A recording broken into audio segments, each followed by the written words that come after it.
Hey there. I'm Rob Attrell. I currently train, mixed martial arts, Brazilian Jiu-Jitsu, kickboxing, some submission wrestling at the Clinch Academy in Frederick, Maryland.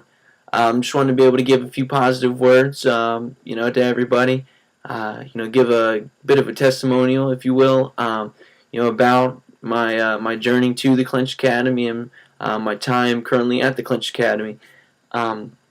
I want to say about 4 years ago. I was probably 18 at the time. I was working birthday parties at Chuck E. Cheese's. I'd actually had noticed the gentleman who I was birthday party I was helping him with for his daughter.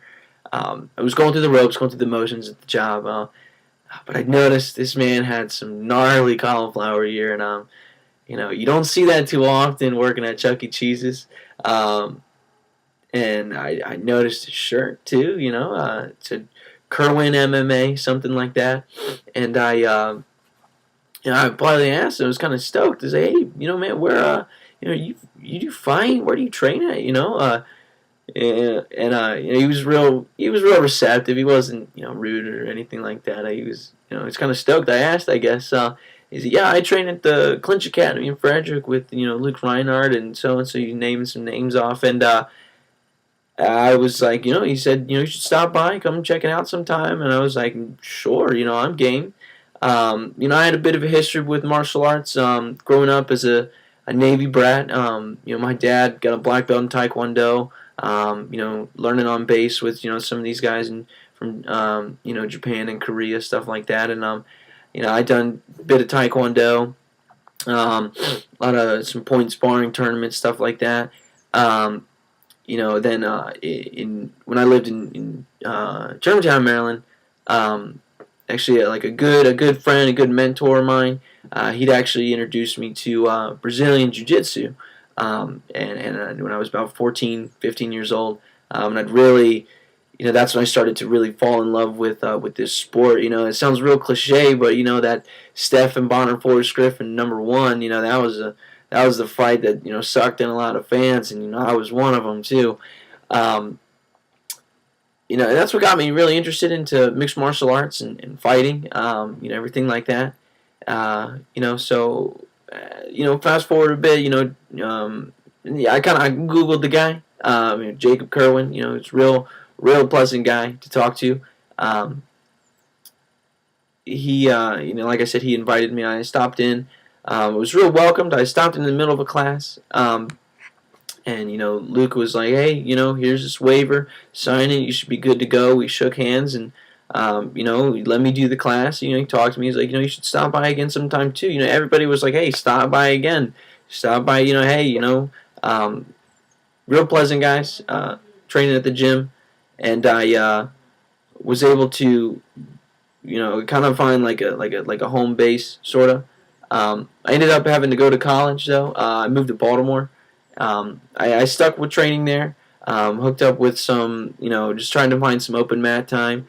I hooked up with the wrestlers, some Taekwondo kids, and did the Aikido for the open mat time, I guess. I was a bit of a YouTube junkie at that point.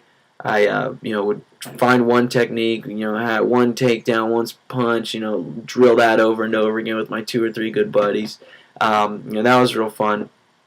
I started, getting real, it was cool. It was like a, like living kind of like this sort of background fighting lifestyle, being real weight conscious with your food. You want to eat healthy, you want to work out every day, this, that, whatever. So I fought once. I didn't tell anybody except my one best friend. I didn't want my parents flipping out. I was only 18. I was like, it's now or never, you're not going to be young forever. And then I won that one with this, real sloppy triangle choke that I learned, watching YouTube. You kind of wish you'd done it better, but, and then I fought again, probably 3 months later in Pennsylvania. And this is kind of, I want to say, the start of like a personal journey through a lot of stuff. I lost that fight. I took the loss, to heart because I competed all through high school, middle school, elementary school, in team sports, and um, I was, not to be rude, eat a piece of humble pie, but I was pretty good at the sports I played. Um, but taking a loss real hard like that, working real hard, really kind of got me down. I ended up having to leave school in Baltimore. I moved back to Frederick County. Got a full time job, which was cool. And then I really needed an outlet. Needed a place to kind of get out this frustration, kind of get out of this rut, get back into the swing of things. Um, and I don't mean to get so deep, but it was I needed a place to train where I was gonna feel, I guess, welcome, and that wasn't the forethought, but it was the back wheel going on, in my thought process. So I remember before, it was one random day at work, my lunch break, I called up Luke, called up the Clinch, and like, hey, I trained you here once 3 years ago. This was last, I want to say like last June, July, March, April, May, probably like last May, the end of May, something like that. And called me back 10 minutes later after I left him a message. Say, hey, stop by again. We got kickboxing going on. Grab your gloves. Be great. So I did. It was great. It was real tough too. Class was no joke. It was a real tough hour. It's learned a lot of skill. And for one thing, you realize right away when you walk into the Clinch Academy, number one, you're welcomed. The instructor, whoever else, anybody you talk to on the mat, they're real welcoming. Number two, you find out it's not a McDojo. A McDojo, like, these dudes don't play around. People aren't just getting handed out black belts. People aren't just getting promoted out the wazoo just because you guys, you earn it here.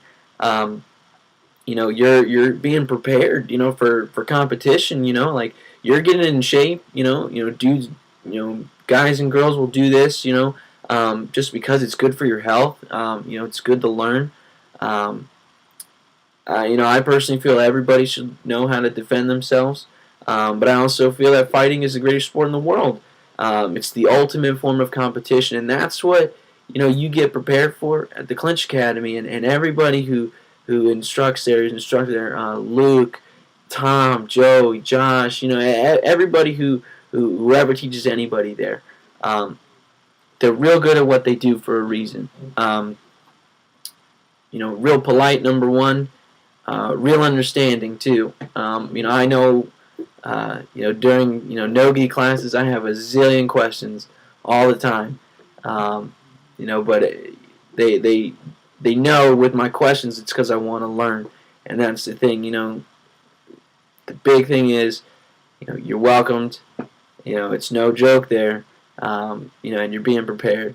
So, yeah, those are my positive words. Just wanted to say, yeah.